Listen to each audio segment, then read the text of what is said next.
मृत्यू कोणाच्याही हातात नसतो, मात्र त्याची वेळ ही सुद्धा त्यानेच निश्चित केलेली असते। एकीकडे केवळ 10 मिनिट उशीर झाला म्हणून फ्लाइट मिस झाली आणि त्या तरुणीचा जीव वाचला, तर दुसरीकडे एक तरुणी जिची त्या दिवशी ड्युटी नव्हती मात्र दुसऱ्याच्या जागेवर ड्युटीवर गेली आणि परत आलीच नाही। अहमदाबाद विमान अपघातातील लॅमनुथन सिंगसन हिच्यासोबतही असंच घडलंय। मणिपूरच्या कांगपोक्सी जिल्ह्यातील 26 वर्षीय लॅमनुथन सिंगसन ही एअर इंडियाच्या AI-171 या फ्लाइट मधील केबिन क्रू होती।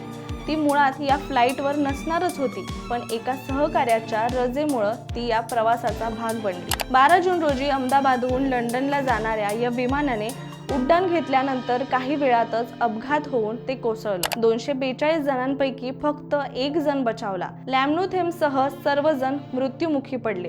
ती कुटुंबातील एकुलती एक कमवती होती। वडिलांचं छत्र हरपल्यानंतर तिच्या आईने 4 भावंडांना मोठं केलं। सिंगसनची आई अपघाताच्या बातमीनं अगदी हादरून गेली। तिनं खाणं पिणंही थांबवलं। लॅमनुथेन ही सुद्धा शेवटचं 11 जूनला आपल्या आईशी बोलली होती, आई मी उद्या लंडनला जाणार आहे, लवकर झोपते। आणि हेच तिचं शेवटचं वाक्य ठरलं।